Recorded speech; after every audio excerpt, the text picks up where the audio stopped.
Hello students, स्वागत है आप सबका एक बार फिर से प्रारंभ क्लासेस के इस एजुकेशनल प्लेटफॉर्म पे।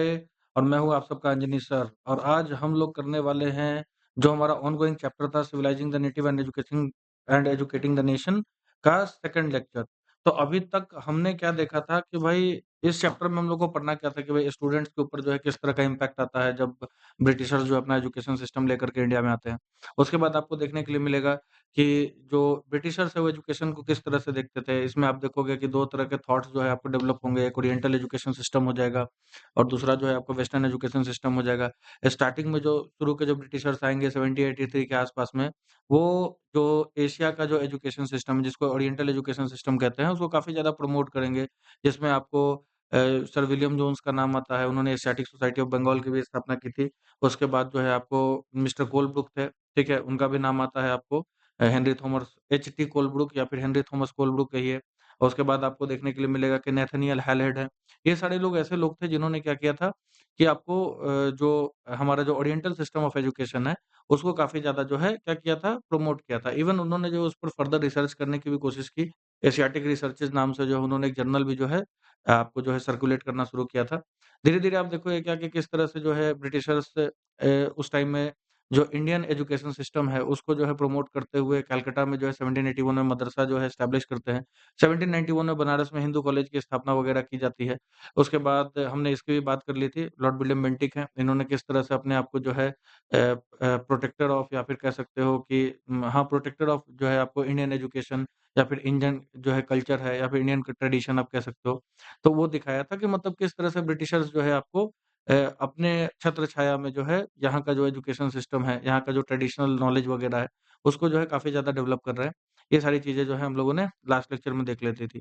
उसके बाद आप देखोगे क्या कि टाइम जैसे-जैसे बीतता है, जो 19th सेंचुरी है, उस टाइम में आपको कुछ ऐसे ब्रिटिशर्स आते हैं जो इस बात को पूरी तरह से क्रिटिसाइज़ करने लगेंगे कि भाई जो ओरिएंटल सिस्टम है हमारा, जो ओरिएंटल विज़न ऑफ लर्निंग है, उसको काफ़ी ज़्यादा सपोर्ट नहीं करना चाहिए। इसमें से एक जेम्स मिल होते हैं, ठीक है? जेम्स मिल वो पहला इंसान था जिसने क्या किया आपको, जिसने ओरिएंटलिस्ट लोग जो थे, उनको जो है क्रिटिसाइज़ करना शुरू किया। उन्होंने सीधे कहा कि भाई यहाँ का जो लिटरेचर है पूरी तरह से जो है आपको एरर से भरा हुआ है, ठीक है? यहाँ जो ओरिएंटल एजुकेशन सिस्टम है, उसमें आपको दिखेगा कि किसी भी तरह का कोई साइंटिफिक जो है अप्रोच नहीं है। तो ये सारी चीज़ों को वो दिखाते हैं। उसके बाद मैकॉले मिनेट आता है 1830s में आप देखोगे, जो थॉमस बेबिंगटन मैकॉले आएँगे। उन्होंने जो है एक बात कह दी थी कि जो आप कह सकते हो कि हाँ, उन्होंने एक बात कही कि जो एक ब्रिटिश लाइब्रेरी होती है, उसका एक शेल्फ जो है, जो एंटायर आपको ये है, कह सकते हैं कि जो लिटरेचर है, एंटायर लिटरेचर है आपको जो है कह सकते हैं अरब कंट्रीज़ का और इंडिया का या फिर चाइना का, ठीक है? उनसे जो है क्या है, काफ़ी ज़्यादा बेटर है एक ब्रिटिश लाइब्रेरी का एक छोटा-सा खाका, ठीक है? एक छोटा-सा शेल्फ। जिसको हम लोग रैक कहते हैं। एक रैक में कितनी किताबें होती होंगी? 20-25 किताबें, ठीक है? बहुत हुआ 30 किताबें। तो वो 25-30 किताबें पूरा का पूरा जो अरब और इंडिया का लिटरेचर है, उससे काफ़ी ज़्यादा बेटर है। तो इन्हीं के अप्रोच पर, ठीक है, आप आगे देखोगे कि मैकॉले मिनेट आता है आपको 1835 में और वहाँ से आप देखोगे कि इंडिया में जो है ब्रिटिश एजुकेशन यानी इंग्लिश एजुकेशन की शुरुआत होती है। स्टार्टिंग में तो इंग्लिश एजुकेशन को जो है लिमिटेड रखा जाता है सिर्फ़ हायर एजुकेशन के लिए। लेकिन समय के साथ-साथ आप देखोगे क्या कि ये जो नीचे जो पाठशाला वगैरह है, जो आपका जो सेकेंडरी और जो है कह सकते हैं बिलो सेकेंडरी जो भी जो एजुकेशन होता था, उन सब में भी जो है इंग्लिश धीरे-धीरे क्या हो जाएगा, सर्कुलेट हो जाएगा। तो हम लोग सबसे पहले देखते हैं क्या कि अभी तक जो हमने कहानी में देखी है 1835 में क्या आया, मैकॉले मिनेट आया। इसने क्या किया, तो इसने जो है, जो हायर एजुकेशन है उसमें इंग्लिश को कंपल्सरी कर दिया, ठीक है? और इन्होंने जो है ओरिएंटल इंस्टीट्यूशन जो भी थे, उनको जो है प्रमोट करना थोड़ा-सा कम कर दिया। जिसमें जैसे कलकत्ता मदरसा हो गया आपका, बनारस संस्कृत कॉलेज हो गया। इसको इन्होंने क्या कहा था, टेम्पल ऑफ डार्कनेस कहा गया था कि अंधकार का मंदिर है, कि अगर आप वहाँ जाओगे जाकर के पढ़ने के लिए, ठीक है? तो क्या हो जाएगा, आपका जीवन अंधकार में हो जाएगा। ये सारे जो इंस्टीट्यूशंस हैं, ये आज नहीं तो कल डीके हो जाएँगे, मतलब खत्म हो जाएँगे समय के साथ-साथ। आज हम लोग शुरू करने वाले हैं एजुकेशन फॉर कॉमर्स से। उससे पहले हम लोग थोड़ा-सा देखेंगे क्या कि मैकॉले ने जो है क्या डिक्लेरेशन दिया था। उसका एक छोटा-सा जो है लैंग्वेज ऑफ द वाइज़, ठीक है? लैंग्वेज ऑफ द वाइज़ किसको कहा गया था? इंग्लिश को कहा गया था। मैकॉले कहते थे, मैकॉले का मानना था कि जो बुद्धिमान लोग हैं, उनकी जो भाषा है वो क्या है? अंग्रेज़ी है, ठीक है? तो अंग्रेज़ी सिखाने की ज़रूरत क्यों है? ठीक है? इसके ऊपर जो है मैकॉले ने क्या डिक्लेरेशन दिया उसको हम लोग देखते हैं, ठीक है? तो यहाँ पर जितने भी बैठे, जहाँ पर भी मैकॉले ने जो है ये बात कही है, वहाँ पर बहुत सारे लोग बैठे होंगे, तो उनको आप कह सकते हो पॉइंट आउट करते हुए इन्होंने कहा कि जितनी भी पार्टीज़ हैं, वो एक बात पर तो एग्री हो गई होंगी, एक पॉइंट पर तो ज़रूर एग्री हो गई होंगी कि जो डायलेक्ट्स हैं, ठीक है? कि मतलब जितनी भी भाषाएँ बोली जाती हैं भारतीयों के द्वारा, नेटिव शब्द का इस्तेमाल किसके लिए किया गया है? भारतीयों के लिए किया गया है, ठीक है? तो भारत में रहने वाले लोग हैं, जितनी भी भाषाओं का इस्तेमाल करते हैं, इसमें ना ही किसी तरह का कोई साहित्यिक इन्फॉर्मेशन है, ना ही किसी तरह का कोई वैज्ञानिक इन्फॉर्मेशन है, ना साइंटिफिक इन्फॉर्मेशन है, ना लिटरेरी इन्फॉर्मेशन है। और ये बहुत बुरे तरीके से लिखे हुए हैं, बहुत ही रूड हैं, ठीक है? और ये इसमें से आप इसको तब तक ट्रांसलेट नहीं किया जा सकता है, कुछ भी वैल्यू का इसमें से नहीं निकाला जा सकता है, जब तक इसको किसी और अ, आप कह सकते हो कि दूसरा जो है क्वार्टर है, मतलब दूसरा क्वार्टर कहने का मतलब किसी और जो है सोर्सेज़ से या किसी और जो है लैंग्वेज से किसी तरह का जो है एनरिचमेंट ना मिले, ठीक है? जब तक ये दूसरे लैंग्वेज के द्वारा फलेंगे-फूलेंगे नहीं, मतलब जब तक दूसरे भाषाओं में जो भी लिटरेचर वगैरह ये सब नहीं लिखा गया है, उसको मतलब जो लिखा गया है, दूसरे भाषाओं में जो है लैंग्वेज लिटरेचर, उसको जब तक हम लोग नहीं कन्वर्ट करेंगे इनके लोकल भाषाओं में, तो उसमें बिल्कुल भी ऐसा कुछ नहीं मिलेगा जिसपे जो कुछ काम का हो। ठीक है? वो कह रहे थे कि भाई यहाँ का पूरा जो एंटायर लिटरेचर या फिर जो भी यहाँ के टेक्स्ट है वो पूरी तरह से नकारे हैं, किसी काम के नहीं है। ऐसा उनकी भावना थी।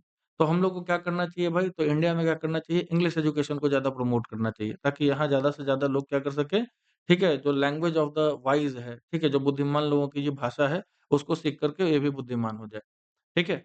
अब आ जाओ एजुकेशन फॉर कॉमर्स, वाणिज्य के लिए, ठीक है?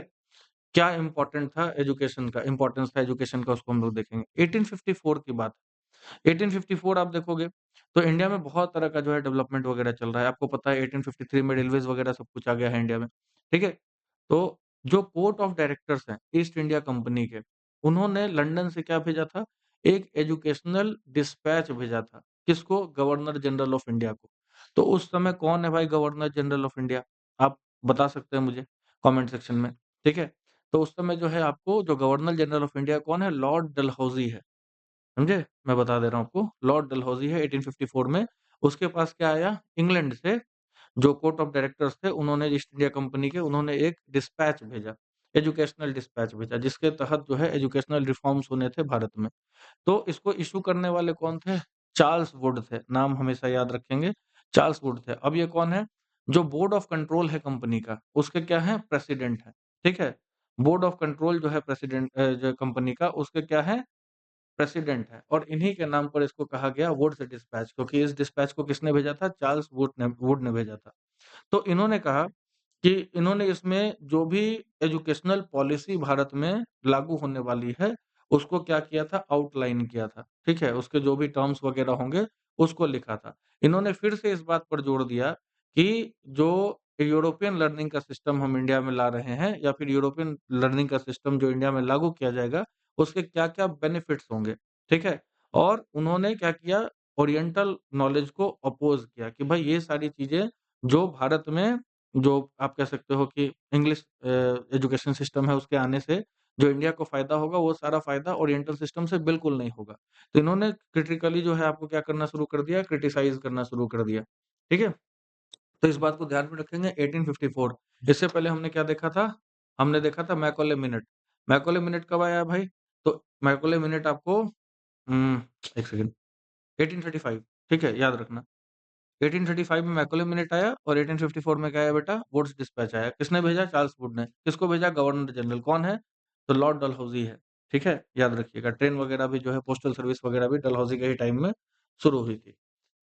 चलिए, तो इन्होंने बोला कि भाई ये जो डिस्पैच हम लेकर के आ रहे हैं, इसके बहुत सारे प्रैक्टिकल यूजेज़ होंगे। उसमें सबसे इम्पोर्टेंट क्या होगा कि भाई इसका ये सबसे ज़्यादा फ़ायदा इकोनॉमिक क्षेत्र में होने वाला है, आर्थिक क्षेत्र में होने वाला है। यूरोपियन लर्निंग से, ठीक है, भारतीय क्या हो जाएँगे, भारतीय जो है यूरोपियन लर्निंग जब उनको मिल जाएगी, जब वो यूरोपियन स्टाइल से पढ़ना शुरू करेंगे, तो उनको समझ में आना शुरू होगा कि भाई हम लोगों को ट्रेड और कॉमर्स का एक्सपेंशन करना चाहिए। इसके क्या-क्या फ़ायदे होंगे, ठीक है? और हम लोग क्या करेंगे कि भाई उनके अंदर ये भी समझ डेवलप होगी कि ये किस तरह से जो है हमारे कंट्री के जो रिसोर्सेज़ हैं, इंडिया के जो रिसोर्सेज़ हैं, उसको यूटिलाइज़ करेंगे या फिर उसको डेवलप करेंगे। ठीक है? कहने का मतलब है कि इनके पास जो है व्यापार और वाणिज्य को लेकर के एक अलग जागरूकता आएगी, अवेयरनेस आएगी। आपको जो है एक आप कह सकते हो कि एक एनलाइटनमेंट आएगा कि भाई हमारे कंट्री में जो भी रिसोर्सेज़ है उसका बेस्ट इस्तेमाल हम कैसे कर सकते हैं। ठीक है? तो उसके बाद हम दूसरा क्या इनके दिमाग में था कि भाई अब पहला काम तो ये था कि भाई इनको अवेयर करना है इसके बारे में। दूसरा बात क्या है कि पहली बार हम लोग क्या करेंगे कि इंडियंस को यूरोपियन वे ऑफ लाइफ कैसे एक आम अंग्रेज जीता है, कैसे यूरोप में लोग जीते हैं, उससे हम लोग क्या करेंगे इनको इंट्रोड्यूस करवाएँगे। ठीक है? इनके टेस्टेस बदलेंगे, इनका जो है डिज़ायर है, इनकी जो इच्छाएँ हैं उसको बदलने की कोशिश करेंगे और जिससे क्या फ़ायदा होगा? अब ज़ाहिर-सा बात है कि आपको अगर आज की डेट में शर्ट पैंट पहनने की आदत लग जाए, तो आप फिर क्या करोगे? शर्ट पैंट खरीदोगे और इंडिया में तो वो बनता नहीं था, वो तो इंग्लैंड से बन कर के आता था। तो जानबूझ करके ऐसा सिस्टम क्रिएट किया गया था कि जिससे आम भारतीय भी जो है ब्रिटिशर की तरह रहना शुरू करे और इससे भी क्या किसका फ़ायदा होता? अंग्रेज़ों का ही फ़ायदा होता। क्यों? क्योंकि जो ब्रिटिश मेड गुड्स हैं, उसकी डिमांड काफ़ी ज़्यादा बढ़ जाती। जो ब्रिटिश गुड्स हैं, उसकी डिमांड इंडिया में काफ़ी ज़्यादा बढ़ जाएगी क्योंकि अब सारे लोग जो है उसी तरह से जीना चाह रहे हैं। तो जो भी आम ज़रूरत की चीज़ें हैं, ठीक है? अब जो धोती पहनने वाला आदमी था, वो क्या करेगा भाई? शर्ट पैंट पहनना शुरू कर देगा, परफ्यूम लगाना शुरू कर देगा, ठीक है? पैदल जो क पहले खड़ाऊ चलता था हमारे देश में लकड़ी का, अब लोग क्या कर रहे हैं शूज़ पहन रहे हैं, बूट्स पहन रहे हैं। तो ज़ाहिर-सी बात है वो सारी चीज़ें इंडिया में नहीं बनती थी। तो कहाँ से आएगा भाई? तो इससे भी क्या होगा? इन्हीं का फ़ायदा होगा। तो ये दूसरा जो है मतलब जो है इसका जो है बेनिफिट था इनको। चलिए, तो अब क्या होगा कि इससे ये फ़ायदा होगा कि जो इंडियंस जो है वो ब्रिटिश गुड्स को एप्रिशिएट करना कर शुरू करेंगे और जो भी चीज़ें यूरोप में बन रही है उसको ज़्यादा खरीदना शुरू करेंगे। गुड्स डिस्पैच ये भी आर्गुमेंट देता है कि जो यूरोपियन लर्निंग है, इससे क्या होगा इंडियंस का मोरल कैरेक्टर डेवलप होगा। मतलब उनका मानना था कि भारतीय लोग जो है बिल्कुल भी सच्चे नहीं हैं, बिल्कुल बिल्कुल भी ईमानदार नहीं हैं। लेकिन अगर इनको जो है पढ़ाया जाए, ठीक है? इनको जो है मतलब जो है यहाँ की जो भाषा है, ठीक है? ये पढ़ाई जाए तो 1 सेकंड। हुँ, चलिए। तो अगर जो है इनको क्या किया जाए, भारत के जो लोगों को अगर जो है यूरोपियन लर्निंग जो है सिखाई जाए, जो यूरोपियन वे या फिर इंग्लिश भाषा पढ़ाई जाए, ठीक है? तो यहाँ के लोग क्या हो जाएँगे, ट्रुथफुल हो जाएँगे, सच्चे हो जाएँगे और ईमानदार हो जाएँगे। और ऐसा करना इसीलिए ज़रूरी था क्योंकि अंग्रेज़ों को क्या चाहिए था, ऐसे लोग चाहिए थे, जो उनके लिए काम कर सकें। तो जो यूरोपियन वे ऑफ लर्निंग से जो है इंट्रोड्यूस होंगे, जो European learning way of learning में जो जिन्होंने पढ़ाई-लिखाई की होगी, वो लोग क्या करेंगे आगे चल के ऐसे सिविल सर्वेंट्स के रूप में जो है सेलेक्ट हो पाएँगे, जिसके ऊपर जो है ब्रिटिश सरकार क्या करेगी? विश्वास कर सकेगी। मतलब उनका मानना था कि अगर हमारा जो है सिस्टम से पढ़ाया जाए तो ये लोग जो है क्या हो जाएँगे? सच्चे हो जाएँगे, ईमानदार हो जाएँगे। जो लिटरेचर है जो ईस्ट का जो है, सिर्फ़ गलतियों से भरा हुआ नहीं है, ठीक है? उन्होंने कहा कि इसमें गलतियाँ तो है ही, लेकिन इतना ही नहीं है। इससे क्या होगा भाई कि अगर मतलब ये जो है जो यूरोपियन जो इंडियन सिस्टम ऑफ एजुकेशन है, ये जो पढ़ाया जा रहा है, इससे एक आम आदमी के अंदर जो है सेंस ऑफ ड्यूटी भी नहीं आ पा रही है। ठीक है? बिल्कुल भी जो है वो काम के प्रति कोई भी कमिटेड नहीं है, ना ही उसके अंदर किसी भी तरह का कोई स्किल डेवलप हो पा रहा है, जो कि प्रशासन के लिए, एडमिनिस्ट्रेशन के लिए ज़रूरी है। सीधे तौर पर अगर बोला जाए तो इनका मानना था कि जो इंडियन वे ऑफ लर्निंग से पढ़ा हुआ आदमी है, वो कैपेबल नहीं है एज़ अ सिविल सर्वेंट काम करने के लिए। ठीक है? और जो हमारे हिसाब से पढ़ा हुआ आदमी होगा, वो हमारे यहाँ क्या करेगा हमारे लिए जो है एज़ अ सिविल सर्वेंट काम करेगा, एडमिनिस्ट्रेशन में हमारा सहयोग करेगा। तो ज़ाहिर-सी बात है, सही बात है, ठीक है? उन्होंने ऐसा एजुकेशन सिस्टम ही लागू किया हुआ था कि जिससे जो है लोग क्या कर सकें, वो सारी चीज़ें सीखें जिसकी ज़रूरत अंग्रेज़ों को थी एडमिनिस्ट्रेशन अपना चलाने के लिए, अपना व्यापार चलाने के लिए, समझे? तो अब देखोगे तो 1854 के बाद जो है जो वुड्स डिस्पैच है, उसके बाद जो है आप देखोगे क्या कि अंग्रेज़ों ने और भी कुछ नए-नए मेजर्स इंडिया में लागू किए, ठीक है? कुछ और भी जो है अंग्रेज़ों ने नए-नए तरीके यहाँ पर अपनाए। क्या अपनाया? तो पहली बार क्या हो गया कि एजुकेशनल डिपार्टमेंट जो है आपको सेटअप किया गया। किसके द्वारा? गवर्नमेंट के द्वारा। ताकि एजुकेशन से रिलेटेड जितना भी मैटर है, उस पर कंट्रोल रखा जा सके। पहली बार ऐसा हो रहा है कि भाई एजुकेशन डिपार्टमेंट जो है यहाँ पर क्या किया गया है? सेटअप किया गया है। उसके अलावा क्या किया गया कि यूनिवर्सिटी एजुकेशन को इंडिया में एस्टेब्लिश करने के लिए जो है, कुछ स्टेप्स उठाए गए हैं। 1857 जिस समय आप देखोगे 1857 जिस समय सिपाही म्यूटनी हो रहा है, ठीक है? उस समय आप देखोगे क्या कि सेम टाइम में कलकत्ता, मद्रास और बॉम्बे में यूनिवर्सिटीज़ एस्टेब्लिश की गई थी। तो पूरी तरह से जो है कोशिश किया जा रहा था कि मतलब जो एजुकेशन है उसको पूरी तरह से बदला जा सके। यहाँ तक कि स्कूल्स को भी नहीं छोड़ा गया। स्कूल्स को भी बदलने के लिए जो स्कूल का जो सिस्टम ऑफ एजुकेशन है उसको चेंज करने के लिए भी अंग्रेज़ों ने बहुत सारे जो है स्टेप्स उठाए। एक-एक करके सबको हम लोग देखने वाले हैं। चलिए, तो यहाँ पर देखो इस पैराग्राफ में क्या लिखा हुआ है an argument for European knowledge. Woods dispatch जो है 1854 का कहता है कि भाई ये जो है हमारी आखिरी जीत है। किसके ऊपर? ओरिएंटल लर्निंग के ऊपर। ठीक है? और बात सही था। ये जो 2 आपको मैकॉले मिनेट और वुड्स डिस्पैच आए थे, इन्होंने ही पूरा एजुकेशन सिस्टम इंडिया का बदल दिया था और वही एजुकेशन सिस्टम में थोड़ा बहुत चेंजेस करके आज तक हम लोग चला रहे हैं। ठीक है? तो इन्होंने कहा कि हम लोग we must emphatically declare that the education which we desire to see extended in India is that which has for its object the diffusion of the improved arts, services, philosophy and literature of Europe, in short, European knowledge. इन्होंने कहा कि भाई जो भारत में हम education जो है आपको ये करना चाहते हैं, फैलाना चाहते हैं, ठीक है? उस वो क्या होना चाहिए? वो जो पहले से बेहतर आर्ट्स है, सर्विसेज़ है, फिलॉसफी है, लिटरेचर है, ठीक है? जो कि यूरोप का है, ठीक है? तो उसको जो है हम लोग यहाँ पर लाना चाहते हैं। अगर शॉर्ट भाषा में कहा जाए तो हम लोग यूरोपियन नॉलेज लाना चाहते हैं। यहाँ के नॉलेज में वो बात नहीं है, यहाँ के नॉलेज से जो है आप कह सकते हो कि पहले ही बताया था कि यहाँ के नॉलेज को लोग बोलते थे कि यहाँ का लिटरेचर जो है बिल्कुल बेकार है, यहाँ पर किसी भी तरह का साइंटिफिक अप्रोच नहीं है। तो इसलिए इनका मानना यही था कि भैया हम उस चीज़ को यहाँ पर जो है लागू करने वाले हैं। चलिए। तो हम लोग यही सिस्टम देखना चाहते हैं जो कि last nail in the coffin ये वुड्स डिस्पैच लेकर के चला आएगा। आ जाओ नीचे। अब हम लोग बात करते हैं डिमांड फॉर मोरल एजुकेशन।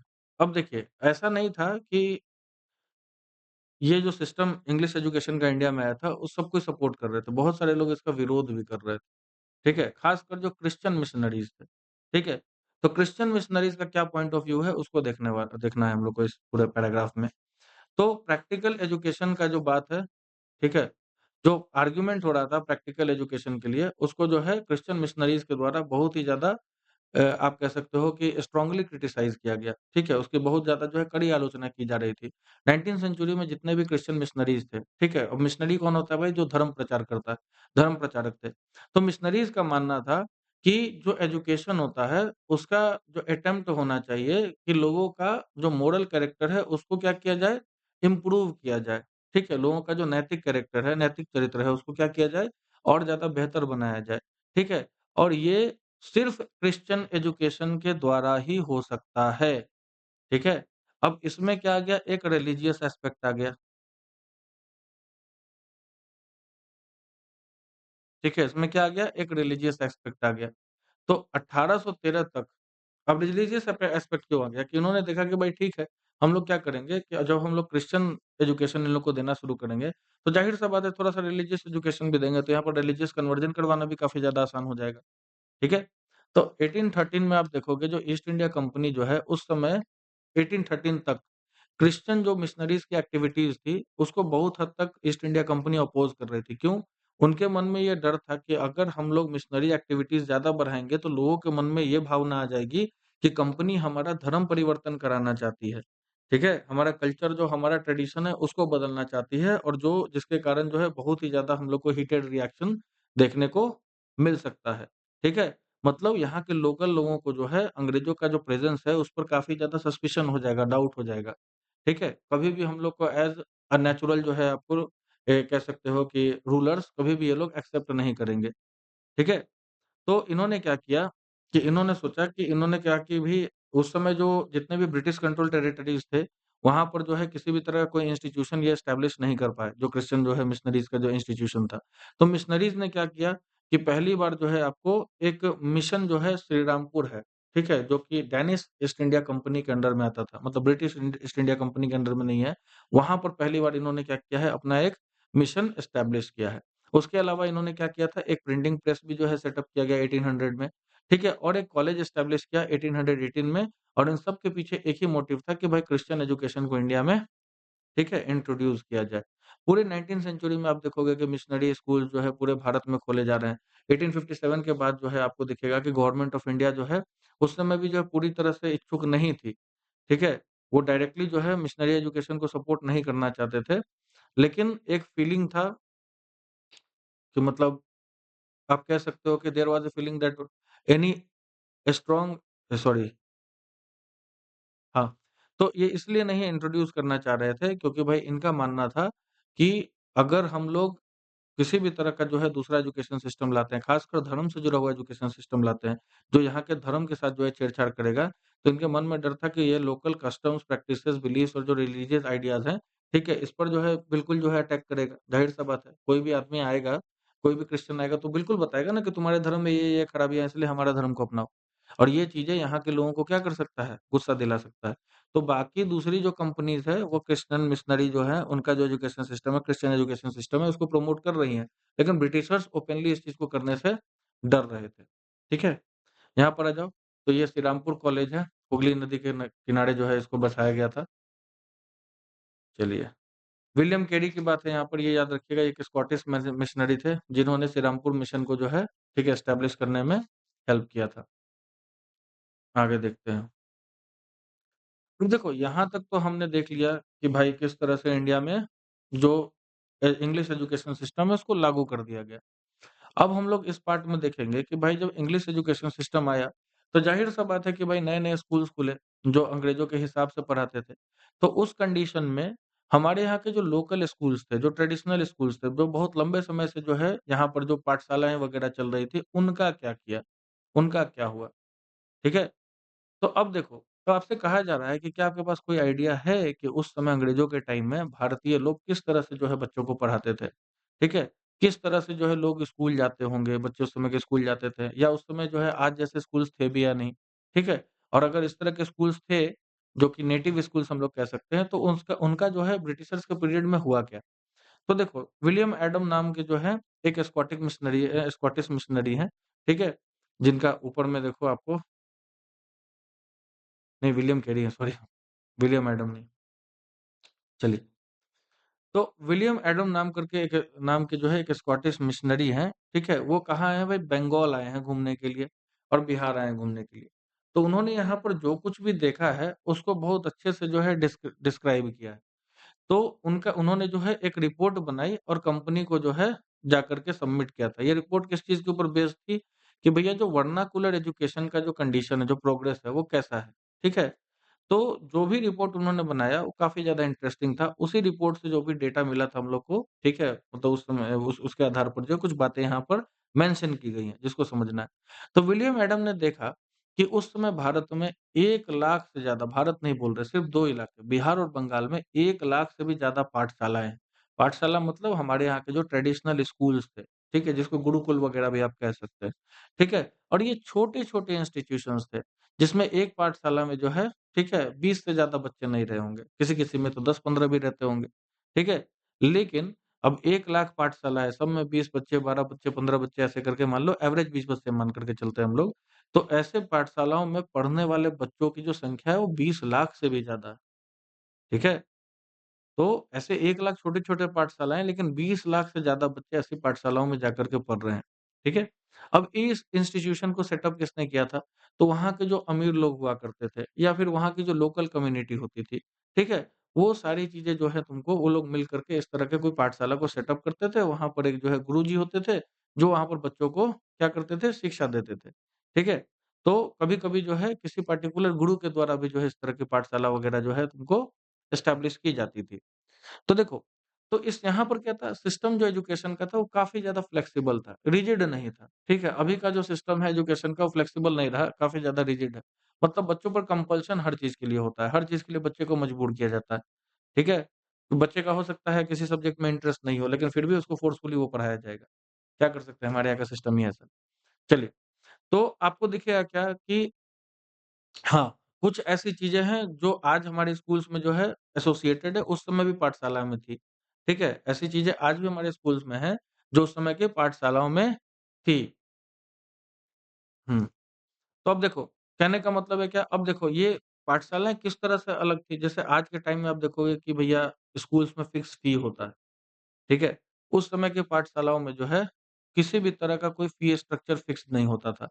जैसे आज की डेट में है ना कि कोई स्कूल है वो ₹2000 पर मंथ लेती है, समझे? बहुत सारे ऐसे स्कूल्स भी आ गए हैं जो कि साल में टर्म वाइज़ पैसे लेते हैं कि भाई 1 या 2 इंस्टॉलमेंट में पैसा दे दें। ऐसा उस समय हमारी पाठशालाओं में बिल्कुल भी नहीं था। ठीक है? देखो, उस समय जो है क्या था दूसरी बात क्या है किसी भी तरह की प्रिंटेड किताबें नहीं हुआ करती थी। ना ही कोई सेपरेट स्कूल की बिल्डिंग होती थी कि ये क्लास इस रूम में बैठेगा, ये क्लास उस रूम में बैठेगा। ना बेंच हुआ करते थे, ना डेस्क हुआ करते थे, ना चेयर होता था, ना ब्लैक बोर्ड होता था। ना सिस्टम होता था आपका सेपरेट क्लासेस का जो मैंने आपको बताया।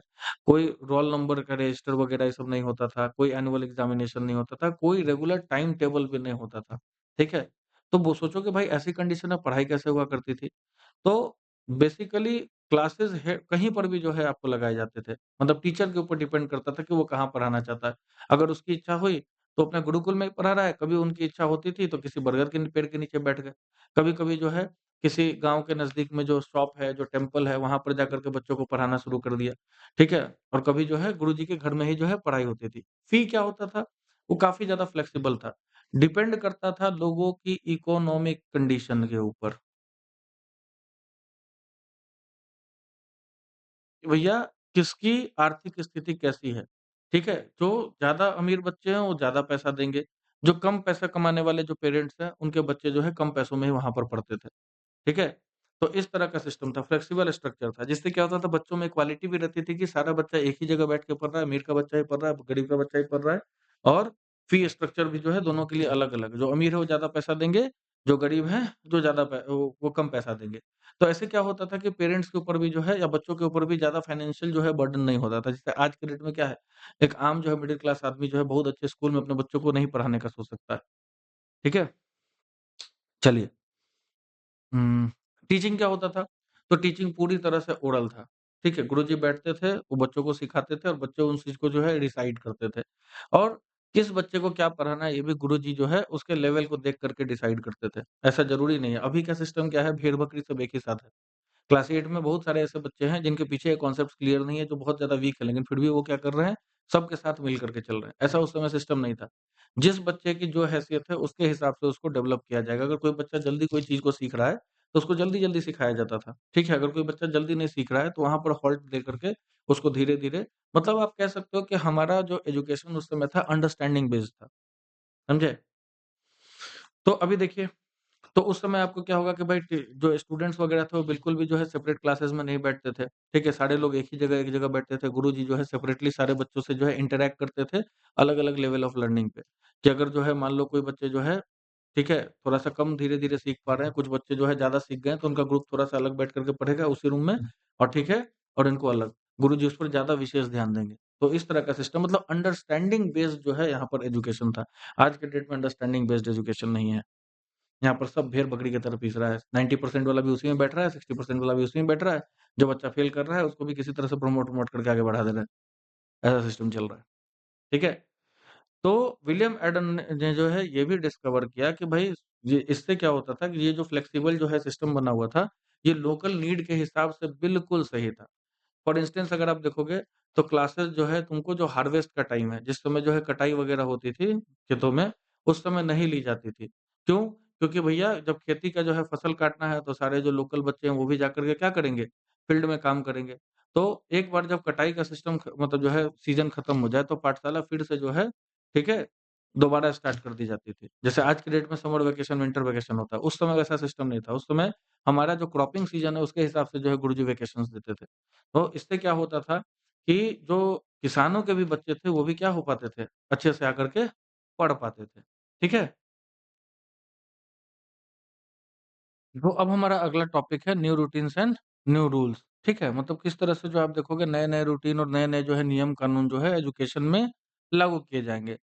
तो मिड 19th सेंचुरी तक आपको दिखेगा कि जो कंपनी है, वो हायर एजुकेशन से ही प्राइमरीली कंसर्न्ड है। मतलब सिर्फ़ हायर एजुकेशन के बारे में ही सोच रही है, कि किस तरह से हायर एजुकेशन में इंग्लिश एजुकेशन को ज़्यादा से ज़्यादा जो है प्रमोट किया जाए। इसीलिए इसने क्या किया भाई कंपनी उस टाइम तक क्या कर रही है, जो लोकल पाठशाला है, उसको फंक्शन करने दे रही है। ठीक है? उसमें बिना के बहुत ज़्यादा जो है हस्तक्षेप, इंटरफेरेंस वगैरह नहीं करती है। लेकिन 1854 के बाद कंपनी ने क्या डिसाइड किया कि हम लोग जो वर्नाकुलर एजुकेशन का जो सिस्टम है, उसको भी सुधारने का कोशिश करेंगे। वर्नाकुलर एजुकेशन मतलब जो वहाँ की लोकल भाषा है, उसमें बच्चों को एजुकेट करना। तो इस सिस्टम को सुधारने की अब हम लोग कोशिश करेंगे। तो इनका मानना था कि ये तभी हो सकता है जब हम लोग जो सिस्टम जो चल रहा है, पहले से जो एक्जिस्टिंग सिस्टम है, उसमें क्या करें, तो एक ऑर्डर लाएँ, एक क्रम लाएँ। रूटीन्स जो है आपको इम्पोज़ करें कि भई एक प्रॉपर रूटीन होना चाहिए जिसके हिसाब से पढ़ाई हो।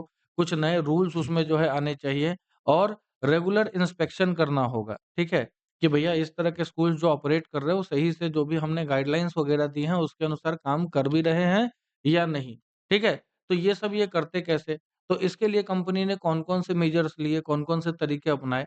तो इन्होंने क्या किया, सबसे पहले क्या किया कि जो कुछ गवर्नमेंट पंडितों को जो है जो है आपको ये किया, रिक्रूट किया, अपॉइंट किया आप कह सकते हो कि नौकरी पे रखा।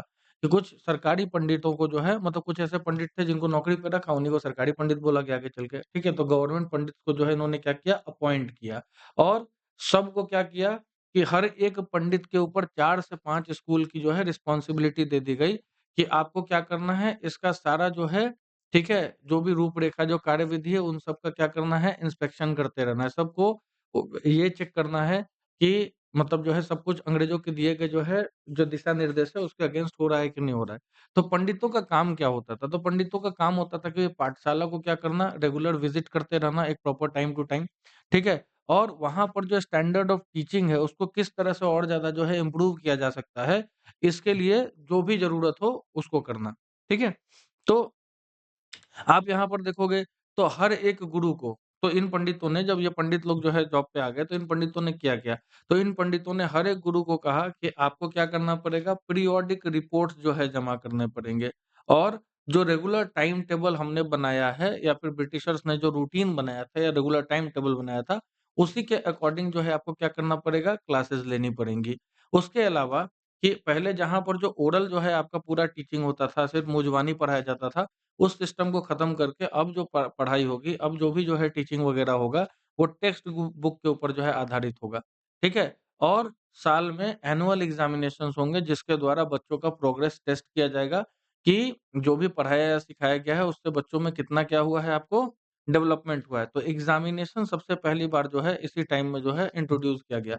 पहले एग्ज़ामिनेशन वगैरह जो है होता नहीं था। तो अब क्या हुआ? अब इतना तो था तो भाई ये टीचर्स की जो है प्रॉब्लम थोड़ी-सी बढ़ गई क्योंकि भाई उनका जो पुराना सिस्टम था पढ़ाने का, वो तो सबसे पहली बात वहाँ की लोकल नीड्स के हिसाब से था। जो टीचर्स पढ़ाते थे वो बच्चों की रिक्वायरमेंट के हिसाब से पढ़ाते थे। अब क्या है कि अब प्रिस्क्राइब्ड सिलेबस है, अब सारे बच्चों को एक ही हिसाब से पढ़ाना है, ठीक है? सबको कहावत है कि अब भेड़ और बकरी सब एक ही रेस में दौड़ेंगे, ऐसा कह सकते हो आप। उसके अलावा देखोगे क्या कि स्टूडेंट्स के लिए क्या मुश्किल हुआ, टीचर्स के लिए तो मुश्किलें बढ़ गई कि उनको जो पीरियोडिक रिपोर्ट है वो बना कर के देना है। रेगुलर टाइम टेबल जो है इंट्रोड्यूस कर दिया गया, टेक्स्ट बुक्स इंट्रोड्यूस कर दिए गए, एनुअल एग्जामिनेशन लेना है। अब ये बच्चों के लिए सबसे ज़्यादा दिक्कत क्या हो गया कि भाई पहले क्या होता था कि फीस जो है काफ़ी ज़्यादा फ्लेक्सिबल होता था। ठीक है? अमीर का बच्चा ज़्यादा पैसा देगा, गरीब का बच्चा कम पैसा देगा। लेकिन अब ऐसा नहीं था, अब स्कूल्स में एक रेगुलर फी जो है आपको पे करना है। ठीक है? स्टूडेंट्स से जो है कहा गया कि भाई अब आपको क्या करना है, एक रेगुलर फी जो है स्कूल में पे करना है। उसके अलावा आपको रेगुलर स्कूल अटेंड करना है। आपकी जो अटेंडेंस है, वो क्या होना चाहिए? वो रेगुलर होनी चाहिए और आपकी जो सीट भी है उसको फिक्स कर दिया गया है। मतलब हर एक क्लास में हर एक बच्चे का अपना सीट होता था, उसी क्लास में बैठना है। क्लासरूम्स वगैरह बना दिए गए थे जहाँ पहले सारे बच्चे, बड़े बच्चे, छोटे बच्चे एक साथ बैठ कर के पढ़ते थे, अब वो सिस्टम पूरी तरह से खत्म हो गया। जो न्यू रूल्स ऑफ डिसिप्लिन बनाए गए थे उसको इनको ओबे करना है किसी भी कीमत पर। ठीक है? डिसिप्लिन जो है बिल्कुल भी ये नहीं होना चाहिए, वायलेट नहीं होना चाहिए। तो अब जो भी पाठशाला थी अब स्टार्टिंग में ऐसा नहीं हुआ कि इंडिया में जितनी भी पाठशाला थी सब लोगों ने जो है क्या कर दिया इसको ये कर लिया, इम्प्लीमेंट कर लिया, एक्सेप्ट कर लिया।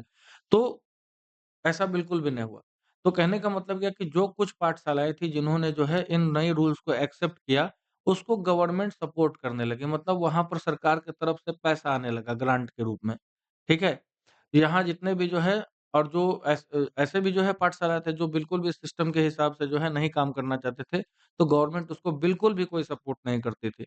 समय के साथ-साथ आपको दिखेगा क्या कि कुछ ऐसे जो गुरु थे जो अपनी इंडिपेंडेंस, अपनी आज़ादी को जो है बनाए रखना चाहते थे, अपने सिस्टम से पढ़ाना चाहते थे, क्योंकि उनको पता था कि उनका सिस्टम यहाँ के नीड्स के हिसाब से बिल्कुल सूटेबल है। लेकिन ऐसे गुरुओं के साथ क्या हुआ कि उनको समय के साथ-साथ जो है उनके साथ चलना थोड़ा-सा मुश्किल हो गया, क्योंकि जो गवर्नमेंट एडेड जो है तुमको संस्थाएँ थी उस टाइम में, जो उस समय जो है गवर्नमेंट एडेड पाठशालाज़ थी, उनके साथ ये कम्पीट नहीं कर पा रहे थे। ठीक है? क्योंकि ज़्यादा से ज़्यादा लोग जो है उधर जो है एडमिशन कराने लगे और इनकी स्थिति जो है समय के साथ-साथ खराब होने लगी। ठीक है? जो नए रूल्स और रूटीन्स थे, उनके जो है कुछ और भी परिणाम हुए। अर्लियर सिस्टम में जो गरीब बच्चों को जो गरीब किसान के बच्चे थे, वो भी पढ़ लेते थे जाकर के पाठशाला में, क्यों? क्योंकि जो हार्वेस्ट का टाइम होता था, उसमें छुट्टी हो जाता था, टाइम टेबल फ्लेक्सिबल था। लेकिन अब क्या हो गया जो नया डिसिप्लिन का जो सिस्टम जो है बनाया गया है, जिसमें आपको जो है अटेंडेंस हमेशा लगाना है, इससे क्या होता था भाई इसमें रेगुलर अटेंडेंस की डिमांड की जाती थी। तो आपको इससे क्या होता था कि हार्वेस्ट के टाइम में जो पुअर फैमिलीज़ के बच्चे थे, उनको मजबूरन क्या क्या काम करना पड़ता था, अपने खेतों में काम करना पड़ता था, जिसके कारण स्कूल अटेंड नहीं कर पाते थे। तो ऐसे बच्चों को जो है इनडिसिप्लिन माना जाता था, ठीक है? और ऐसा माना जाता था कि इन बच्चों में जो है सीखने की इच्छा ही नहीं है, पढ़ने की इच्छा ही नहीं है।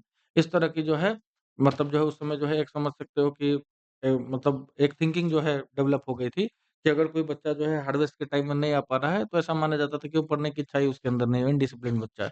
ठीक है? चलिए श्री अरबिंदो घोष की बात करते हैं हम लोग। हुँ, चलिए। तो 15 जनवरी 1908 को, ठीक है, बॉम्बे में अरबिंदो घोष जो है क्या कर रहे थे, एक स्पीच दे रहे थे। और इसमें क्या किस चीज़ के बारे में बात हो रही थी भाई जो गोल नेशनल एजुकेशन का होना चाहिए। तो इन्होंने कहा कि भैया नेशनल एजुकेशन का जो गोल होना चाहिए, उसका जो लक्ष्य होना चाहिए, लोगों के अंदर राष्ट्रवाद की जो भावना है, जो स्टूडेंट्स हैं उनके अंदर राष्ट्रवाद की भावना को जो है डेवलप करना होना चाहिए, ठीक है? उसको बढ़ाना होना चाहिए, ठीक है? तो इसमें क्या होता है भाई कि अब इसके लिए आपको जो हमारे जो पूर्वज हैं, जो हमारे जो पहले के जो आप कह सकते हो फ्रीडम फाइटर्स वगैरह रहे हैं, जो हमारे एंसेस्टर्स ने जो भी काम किए हैं, उन पर सोचना विचारना होगा, उसको समझना होगा। एजुकेशन जो है, ठीक है, किस भाषा में जो है देनी चाहिए तो वर्नाकुलर लैंग्वेज में देनी चाहिए, वहाँ का जो लोकल लैंग्वेज है उसमें देनी चाहिए, ताकि ज़्यादा से ज़्यादा लोगों तक जो है एजुकेशन की पहुँच हो। अरबिंदो घोष ने जो है इस बात पर भी जोर दिया क्योंकि स्टूडेंट जो है मतलब जितने भी जो विद्यार्थी हैं उनका अपने रूट्स के साथ कनेक्टेड रहना काफ़ी ज़्यादा ज़रूरी है। तो मतलब उनका ये कहना था, आप ऐसा समझ लो कि अरबिंदो घोष चाहते थे कि जितने भी स्टूडेंट्स हैं, उनको जो साइंटिफिक डिस्कवरीज़ है, वेस्टर्न एक्सपेरिमेंट है, जो पॉपुलर गवर्नमेंट्स हैं उस टाइम के, उन सब के बारे में भी जानकारी हो। लेकिन साथ ही साथ वो अपने ज़मीन के साथ भी जुड़े रहें, अपनी जड़ों को ना भूलें, ठीक है? तो स्टूडेंट्स जो है आपको उनको क्या करना चाहिए कि भाई जो भी यूज़फुल क्राफ्ट्स वगैरह हैं, इन सारी चीज़ों को भी जो है मतलब जो है जानना चाहिए, पढ़ना चाहिए, ठीक है? कुछ मॉडरेट जो है रेम्युनरेटिव एम्प्लॉयमेंट मतलब जब समय ऐसा आ जाए अगर आपके पास आर्ट एंड क्राफ्ट की नॉलेज होगी, तो एडवर्स कंडीशंस में भी आप कुछ ना कुछ एम्प्लॉयमेंट जनरेट कर पाओगे, ठीक है? कि मतलब अगर जिस दिन आपकी पढ़ाई पूरी हो जाए, आपका जो है स्कूल अगर जिस समय कंप्लीट हो जाए, उसके बाद आप अपने लिए कुछ एम्प्लॉयमेंट जनरेट कर पाओ, इसके लिए भी आपको कुछ ना कुछ सीखना चाहिए। तो प्रैक्टिकल नॉलेज की तरफ जो है इनका भी ज़्यादा थोड़ा-सा ध्यान था। लेकिन अरबिंदो घोष कभी भी ओपनली क्रिटिसाइज़ नहीं करते थे ब्रिटिश एजुकेशन सिस्टम को। उन्होंने यही कहा था कि राष्ट्रवाद की भावना बिल्कुल नहीं डेवलप होगी। क्यों? क्योंकि ब्रिटिश एजुकेशन आपको सबमिसिव बना रहा था। अंग्रेज़ों को आपके माइंड में जो है इस तरह की बातें जाने जा रही थी कि भाई हम लोग क्या है इन्फीरियर हैं, ब्रिटिशर्स जो है हमसे सुपीरियर हैं। ठीक है? वो सिविलाइज़्ड है, हम सिविलाइज़्ड नहीं है। इससे क्या होगा? इससे एक इन्फीरियॉरिटी का जो है कॉम्प्लेक्स जो हिंदुस्तानी है उनके अंदर आ जाएगा। ठीक है? तो अरविंदो घोष जो है इस बात के काफ़ी ज़्यादा अगेंस्ट थे। ठीक है? चलिए, अब agenda for a national education अब यहाँ से देखोगे कि नेशनल एजुकेशन के लिए जो है क्या एजेंडा जो है आपको लाया गया। तो ब्रिटिश ऑफिशियल्स जो है इकलौते ऐसे लोग नहीं थे, अंग्रेज़ ही इकलौते ऐसे लोग नहीं थे जो भारत में शिक्षा के लिए सोच रहे थे। अर्ली 19th सेंचुरी से आपको दिखेगा कि बहुत सारे ऐसे जो है थिंकर्स हैं, ठीक है? जो मतलब आपको देश के अलग-अलग भागों से जो है बिलॉन्ग करते थे। उन लोगों ने भी जो है, ठीक है, बात करना शुरू किया इस मुद्दे के ऊपर कि भाई एजुकेशन को किस तरह से ज़्यादा फैलाया जाए, शिक्षा का प्रचार-प्रसार किस तरह से किया जाए, ठीक है? तो यूरोप में जो भी डेवलपमेंट्स वगैरह हो रही थी, उससे कुछ ऐसे जो है हमारे यहाँ के थिंकर्स थे जो काफ़ी ज़्यादा क्या हुए, इम्प्रेस हुए। तो कुछ इंडियंस का ऐसा मानना था, ऐसे इंडियंस जो यूरोपियन एजुकेशन के जो है यूरोपियन एजुकेशन में ही पढ़े थे, जो यूरोपियन एजुकेशन से जो है यूज्ड टू थे, ठीक है? जिनको उनके बारे में जानकारी थी, उनका ये मानना था कि वेस्टर्न एजुकेशन जो है इंडिया को क्या करेगा मॉडर्नाइज़ करने में हेल्प करेगा। जैसे राजा राम मोहन रॉय के बारे में पढ़ेंगे। राजा राम मोहन रॉय ने वेस्टर्न एजुकेशन पर इतना स्ट्रेस क्यों दिया था? क्योंकि उनको पता था कि जब वेस्टर्न एजुकेशन इंडिया में आएगा तो लोग महिलाओं के लिए भी जो है इक्वल ट्रीटमेंट जो है देना शुरू करेंगे, इक्वालिटी की बात करेंगे। साथ ही साथ जो भी हमारे यहाँ की धक्कियानुसी परंपराएँ हैं, सती ट्रेडिशन हो गया, चाइल्ड मैरेज हो गया, ये सारी चीज़ें भी जो है खत्म हो जाएगी क्योंकि इंसान क्या हो जाएगा लिबरल होकर के सोचना शुरू कर देगा। जो अभी काफ़ी ज़्यादा जो है आपको दिखेगा कि उस टाइम में जितने भी लोग थे वो काफ़ी ज़्यादा जो है आप कह सकते हो कि कट्टरपंथी थे, ठीक है? तो कट्टरवाद की भावना है वो धीरे-धीरे खत्म हो जाएगी। तो इन्होंने जो है ऐसे लोग जो ऐसे कुछ इंडियंस थे, ठीक है? जिन्होंने क्या किया वेस्टर्न एजुकेशन का सपोर्ट किया। इन्होंने ब्रिटिशर्स को क्या किया उनसे अर्ज किया, उनसे रिक्वेस्ट किया कि आप ज़्यादा से ज़्यादा स्कूल, कॉलेजेस और यूनिवर्सिटीज़ खोलें और ज़्यादा पैसा जो है एजुकेशन पर खर्च करें, ठीक है? तो इसके बारे में हम लोगों को जो भी पढ़ना है वो चैप्टर 9 में पढ़ना है, ठीक है? इसके अलावा ऐसा नहीं था कि कुछ सारे इंडियंस इस बात को सपोर्ट कर रहे थे। कुछ इंडियंस ऐसे भी थे जो इस बात के एकदम सख्त अगेंस्ट थे, कि भाई वेस्टर्न एजुकेशन जो है बिल्कुल भी सही नहीं है। For example Mahatma Gandhi and Rabindranath Tagore, इस तरह के 2 लोग हैं जो बिल्कुल भी जो है वेस्टर्न एजुकेशन के सपोर्ट में बात नहीं कर रहे हैं। ठीक है? महात्मा गांधी का कहना क्या था कि भाई अंग्रेजी जो एजुकेशन है, जो अंग्रेजी शिक्षा पद्धति है, उन्होंने हमको क्या कर दिया, उसने हम लोगों को गुलाम बना दिया है। इंग्लिश एजुकेशन हैज़ एनस्लेव्ड अस। ठीक है? कि भैया आज जो हम गुलाम हैं, इसका कारण क्या है? ये एजुकेशन सिस्टम ही है। ठीक है? उनका पॉइंट ऑफ व्यू भी अपनी जगह पर सही था। मैं नहीं बोलूँगा पूरी तरह से सही था, लेकिन हाँ, ठीक है, जो भी पॉइंट्स उन्होंने रखे, बहुत सही थे। तो महात्मा गांधी का मानना क्या था कि जो कॉलोनियल एजुकेशन है, जो अंग्रेज़ों के द्वारा जो हमारे यहाँ शिक्षा पद्धति फैलाई जा रही है, उसने भारतीयों के अंदर में एक हीनता की भावना पैदा कर दी है। ठीक है? कि एक आम इंडियन अब मानता है अपने आप को इन्फीरियर और ब्रिटिशर को या अंग्रेज़ को सुपीरियर। ठीक है? तो इनको ऐसा लग रहा है क्या, जो भारतीय है अब क्या देख रहा है कि भैया जो वेस्टर्न सिविलाइजेशन के लोग हैं, जो पश्चिमी सभ्यता के लोग हैं, वो हमसे ज़्यादा बेहतर हैं। ठीक है? इनका जो हिंदुस्तानियों का जो अपना घमंड था, अपना जो गर्व था, जो उनके अपने कल्चर में था, हमारी अपनी संस्कृति में था, वो धीरे-धीरे क्या हो चुका है, नष्ट हो चुका है, इंग्लिश एजुकेशन के आने से। तो महात्मा गांधी का कहना था कि भई ये जो अंग्रेजी शिक्षा पद्धति है, ये ज़हर की तरह है। ठीक है? ये बिल्कुल सिनफुल है, पाप से भरा हुआ है। इसने क्या किया हुआ है भाई, हिंदुस्तानियों को गुलाम बना कर के रखा हुआ है। ठीक है? इसने काला जादू कर के रखा हुआ है हिंदुस्तानियों के ऊपर। ऐसा महात्मा गांधी का मानना था। ठीक है? तो लोग क्या हो रहे हैं भाई, वेस्टर्न एजुकेशन में जो है, जो जो लोग भी वेस्टर्न एजुकेशन में पढ़ रहे हैं, वो लोग वेस्टर्न मतलब जो वेस्ट से जो है, पश्चिम से जो है, काफ़ी ज़्यादा जो है जो लुभाए जा रहे हैं, आप ऐसा कह सकते हो। वहाँ से काफ़ी ज़्यादा जो है इम्प्रेस्ड हैं, चार्म्ड हैं, ठीक है? इन्होंने क्या किया हुआ है कि भाई वेस्ट की जो भी चीज़ है, पश्चिमी की जो भी चीज़ है, उनको जो है एप्रिशिएट करना शुरू कर दिया है, ठीक है? उसकी प्रशंसा करनी शुरू कर दी है और हमारे यहाँ की चीज़ें जो हैं, ठीक है? उनको जो है काफ़ी ज़्यादा इन्फीरियर मान रहे हैं। इस तरह से इस तरह के जो इंस्टीट्यूशंस अंग्रेज़ों के द्वारा खोले गए जो इंस्टीट्यूशंस हैं, स्कूल, कॉलेजेज़, यूनिवर्सिटीज़, वहाँ से जो लोग भी जो है पढ़ कर के बाहर निकल रहे हैं, वो अंग्रेज़ों के जो शासन है उसको काफ़ी ज़्यादा उसको एडमायर कर रहे हैं, उसकी प्रशंसा कर रहे हैं, वैलिडेट कर रहे हैं। उनका मानना है कि भाई अंग्रेज़ों का शासन बिल्कुल सही है। महात्मा गांधी एक ऐसा एजुकेशन चाहते थे, जो हिंदुस्तानियों को अपना आत्मसम्मान रीगेन करने में हेल्प करे, ठीक है? कि भैया हिंदुस्तानी अपना जो है जो अपनी पहचान है, वो अपना अपना जो एक्जिस्टेंस है उसमें उसको जो है प्राइड फ़ील हो, अपने सेल्फ रिस्पेक्ट को जो है वापस रीगेन कर पाए। ठीक है? पूरे नेशनल मूवमेंट में आप देखोगे, चाहे वो नॉन कोऑपरेशन का टाइम हो, चाहे वो सिविल डिसोबीडियंस का टाइम हो, ये सारी चीज़ों को आगे के चैप्टर्स में पढ़ने वाले हैं हम लोग। ठीक है? महात्मा गांधी ने जो है नेशन वाइड मूवमेंट चलाए थे। तो महात्मा गांधी ने जितने भी विद्यार्थी हैं उनसे टाइम टू टाइम क्या किया है, रिक्वेस्ट किया है, अर्ज किया है, याचना की है कि भैया आप क्या कीजिए, जितने भी जो एजुकेशन इंस्टीट्यूशंस हैं, उन सब का बॉयकॉट करना शुरू कर दीजिए। ठीक है? वहाँ पर जो है पढ़ना छोड़ दीजिए। बहुत सारे स्टूडेंट्स उनकी बात को मान कर के जो है छोड़ देते थे, टीचर्स वहाँ पढ़ाना छोड़ देते थे। स्कूल कॉलेजेस में जो है कोई जा नहीं रहा है। तो उनका मानना क्या था कि इस तरह से वो क्या दिखाना चाहते थे कि भैया अब हिंदुस्तानी बिल्कुल भी जो है गुलाम बन के अंग्रेज़ों के नहीं रहने वाले हैं। महात्मा गांधी का जो है काफ़ी ज़्यादा जो है कड़े रूप से इस बात को मानते थे कि भारतीय जो लैंग्वेजेज़ हैं, इसी में जो है शिक्षा होनी चाहिए। किसी भी वो उस पर तो मैंने पहले भी बोला था कि कोई भी इंसान अपनी लोकल लैंग्वेज में बात को सबसे अच्छे से तरीके से समझता है। तो महात्मा गांधी भी यही चाह रहे थे कि जो मीडियम ऑफ एजुकेशन है, वो हमेशा क्या होना चाहिए, इंडियन लैंग्वेजेज़ में होना चाहिए। ठीक है? जो अंग्रेजी भाषा में पढ़ाई जा रही जो पढ़ाया जा रहा जो शिक्षा है या पढ़ाया जा रहा जो ज्ञान है, उसने हिंदुस्तानियों को क्या कर दिया है, अपाहिज कर दिया है।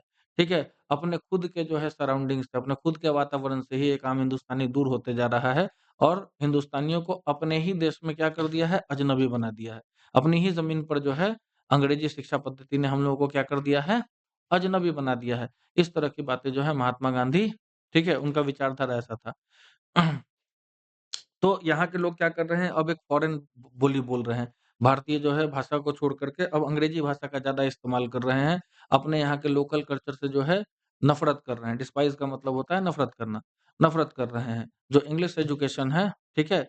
मतलब ये बिल्कुल भी नहीं जानती है कि किस तरह से जो है मासेस से रिलेट किया जाता है कि भारतीय लोगों से ज़्यादा किस तरह से लोग जुड़ेंगे, ये कभी पॉसिबल नहीं हो पाएगा अंग्रेजी शिक्षा पद्धति के द्वारा कि अंग्रेजी शिक्षा पद्धति से अहम भारतीय जो अंग्रेजी शिक्षा पद्धति से एक आम भारतीय जो है अपने ही लोगों से दूर होते जा रहा है। ठीक है? ऐसा उनका मानना था। तो महात्मा गांधी क्या कर रहे थे कि महात्मा गांधी कह रहे थे कि भैया जो वेस्टर्न एजुकेशन है खाली पढ़ने और लिखने में बिलीव करता है। ठीक है? ओरल नॉलेज बिल्कुल भी नहीं है वहाँ पर, ठीक है? जबकि क्या होना चाहिए कि नॉलेज बेस्ड होना चाहिए एजुकेशन, ठीक है? इनका ये जो है, जो वेस्टर्न एजुकेशन है सिर्फ़ टेक्स्ट बुक को वैल्यू करता है। जो लिविंग एक्सपीरियंस है, जो प्रैक्टिकल नॉलेज है, बिल्कुल उसको जो है मतलब जो है दरकिनार कर देता है। तो उनका मानना था कि एजुकेशन का मतलब क्या होना चाहिए? एजुकेशन का मतलब होना चाहिए कि इंसान के सोल और इंसान का माइंड दोनों का डेवलपमेंट हो, ठीक है? कि आदमी जो है आत्मिक रूप से भी डेवलप हो और मानसिक रूप से भी डेवलप हो, ठीक है? जो लिटरेसी है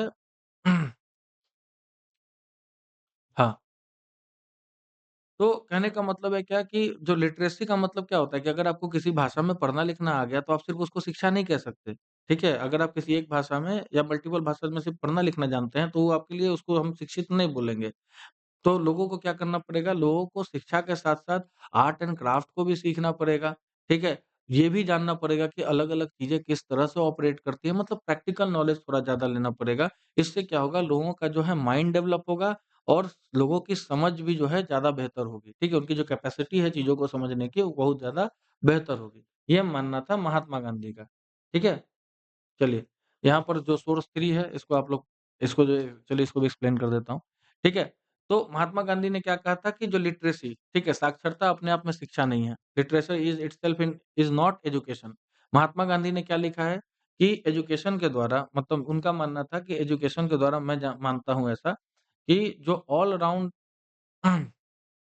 एजुकेशन का मतलब क्या होना चाहिए कि एक आम बच्चे का जो है या एक आम आदमी का जो है सर्वांगीण जो है विकास जिसको कहते हैं वो होना चाहिए। जैसे उसका माइंड भी डेवलप हो, उसकी बॉडी भी डेवलप हो, उसका स्पिरिट भी डेवलप हो, ठीक है? लिटरेसी जो है तुम्हारा एजुकेशन का एंड नहीं है, ना ही उसका जो है शुरुआत है। माने अगर कोई आदमी साक्षर है, तो ना वो शिक्षा के अंत पर है, ना वो शिक्षा के शुरुआत पे है। मतलब उसको शिक्षित नहीं बोला जा सकता है, ठीक है?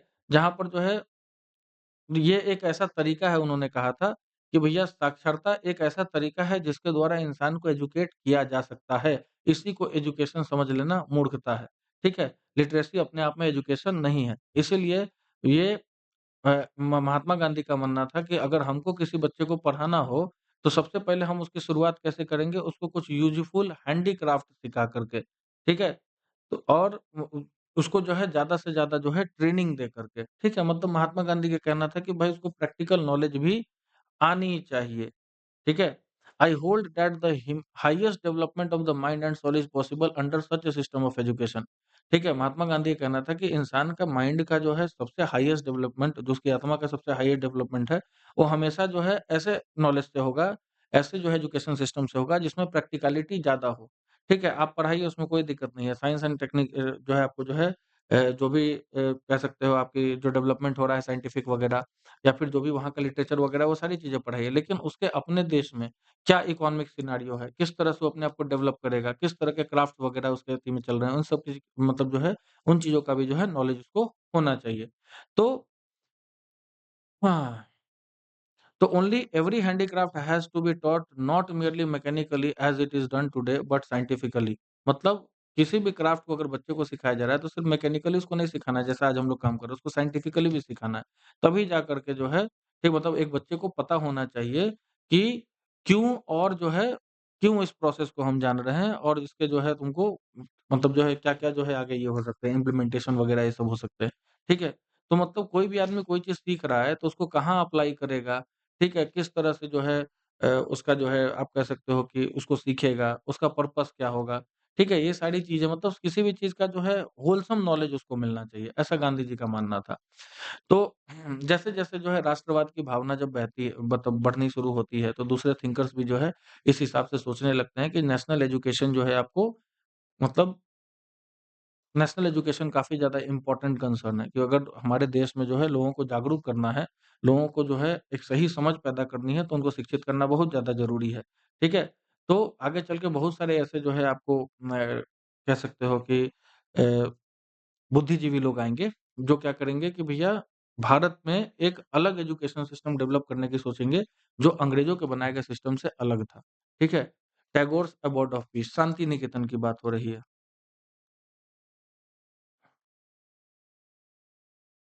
ठीक है?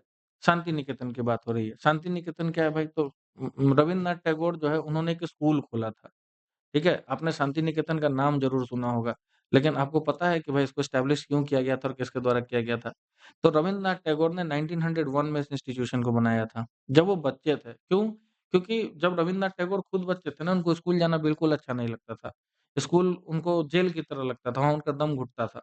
तो उन्होंने अपने एक्सपीरियंसेस से जो है सीख करके उन्होंने सोचा था कि नहीं, मैं अकेला बच्चा नहीं हूँ जो इस तरह से फ़ील किया। तो मैं एक ऐसा एजुकेशन सिस्टम या फिर एक ऐसा स्कूल खोलूँगा जहाँ पर सारे बच्चे खुशी से पढ़ेंगे, जहाँ पर उनका मन लगेगा। ठीक है? तो जब रवीन्द्रनाथ टैगोर बच्चे थे, तो रवीन्द्रनाथ टैगोर को स्कूल जाना बिल्कुल भी अच्छा नहीं लगता था। वहाँ पर जाने से उनका मन घुटता था, ऑप्रेसिव उनको जो है बहुत मतलब जो है दबा हुआ महसूस होता था वहाँ पर। स्कूल जो है उनको एक जेल की तरह लगता था, ठीक है? और वहाँ पर वो कुछ भी करने लायक अपने आप को कभी भी नहीं समझते थे कि यहाँ पर जाकर के हम कुछ सीख पा रहे हैं या मतलब कह सकते हो उनका मन बिल्कुल भी नहीं लगता था। तो दूसरे लोग जो है टीचर को सुनते थे जिस समय रवीन्द्रनाथ टैगोर का माइंड जो है इधर-उधर घूमते रहता था। ठीक है? मन उनका कभी भी जो है पढ़ाई-वढ़ाई में उस तरह का मतलब ऐसा नहीं था कि पढ़ने में खराब थे। ठीक है? इस तरह से जो जो पढ़ाने का जो सिस्टम था उसमें उनका मन नहीं लगता था। तो स्कूल का जो भी उनका एक्सपीरियंस था, उसने ही जो है रवीन्द्रनाथ टैगोर का जो एजुकेशन के प्रति जो सोच था उसको डेवलप किया। जब वो बड़े हो गए तो वो चाहते थे कि एक ऐसा स्कूल खोले जहाँ पर बच्चे खुशी-खुशी पढ़ें, ठीक है?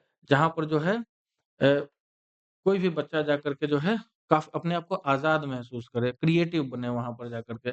जहाँ पर जो है वो चीज़ों को जो है एक्सप्लोर कर सके, सीख सके, ठीक है? अपने थॉट्स और डिज़ायर के अनुसार जो है, जो भी चीज़ें हैं उसको वो सीख सके। टैगोर का मानना था कि जो बचपन का समय होता है वो सेल्फ लर्निंग का समय है। बच्चा खुद से जो है सीखता है और आज इसी एजुकेशन सिस्टम में आप जाके देखो यूरोप के सारे देश इसी एजुकेशन सिस्टम को मानते हैं। ठीक है? 6-7 साल तक बच्चों को एबीसीडी सिखाया ही नहीं जाता, उनको बस क्रिएटिव काम सब सिखाया जाता है। ठीक है? क्ले से कुछ बनाना या फिर जो है टॉयज़ बनाना, कुछ भी बनाना, ठीक है? तो इस तरह से लोगों को सिखाया जाता है, उसकी उनकी फॉर्मल एजुकेशन 7 साल के बाद शुरू होती है, जितने भी डेवलप्ड कंट्रीज़ हैं वहाँ पे। लेकिन हमारे यहाँ 2 साल, 3 साल का बच्चा हुआ, उसको झोंक दो ले जाकर के स्कूल में। ठीक है? तो उनका मानना था कि जो रिजिड जो कड़ा और जो एकदम रिस्ट्रिक्टिंग डिसिप्लिन है स्कूल सिस्टम का, इससे अलग बच्चे को रख करके उसको खुद से सीखने के लिए जो है प्रेरित करना चाहिए। सेल्फ लर्निंग का टाइम है। टीचर्स जो हैं उनको काफ़ी ज़्यादा जो है रचनात्मक होना चाहिए या आप कह सकते हो इमेजिनेटिव होना चाहिए। ठीक है? जो बच्चों को अच्छे से समझे, बच्चों को जो है उसकी जो जिज्ञासा है उसको डेवलप करने में हेल्प करें। टैगोर के अनुसार जो है जो अभी के एक्जिस्टिंग स्कूल्स हैं, उसमें बच्चों का जो नेचुरल इच्छा होता है, जो उनकी अपनी इच्छा होती है, प्राकृतिक इच्छा होती है, जिससे बच्चा क्रिएटिव बने, ठीक है? उसका जो है सोचने का जो क्षमता है, उन सबको जो है ये खत्म कर दे रहा है, ठीक है? तो टैगोर का मानना था, रवीन्द्रनाथ टैगोर का मानना था कि जो बेस्ट एनवायरनमेंट है किसी को सिखाने के लिए, पढ़ाने के लिए, वो क्या है नेचुरल एनवायरनमेंट है कि जो क्रिएटिव लर्निंग है, वो सबसे बेस्ट कहाँ हो सकती है? प्राकृतिक एनवायरनमेंट में हो सकती है। इसलिए इन्होंने कलकत्ता से 100 किलोमीटर दूर ठीक है, एक ग्रामीण इलाका चुना और वहीं पर जो है इन्होंने शांति निकेतन की स्थापना की। ठीक है? जहाँ पर बच्चे प्रकृति की गोद में जो है वहाँ पर जो है क्रिएटिव और नेचुरल जो है आप कह सकते हो कि मतलब क्रिएटिव नॉलेज जो है वहाँ पर काफ़ी ज़्यादा जो है दी जाती थी और बच्चे यहाँ पर क्या कर सकते थे, अपने अंदर नेचुरल क्रिएटिविटी को जो है नर्चर कर सकते थे, कल्टीवेट कर सकते थे। मतलब अपने हिसाब से वहाँ पर बच्चे पढ़ सकते थे, वहाँ पर कोई तरह का रोक-टोक नहीं था, ठीक है? और उन पर कोई भी सिलेबस लादा नहीं जाता था। सिलेबस भी बहुत ही ज़्यादा फ्लेक्सिबल होता था उनके उम्र के हिसाब से मतलब किस तरह का जो है ये होना चाहिए, प्रैक्टिकैलिटी पर ज़्यादा ध्यान होता था उनका। ठीक है?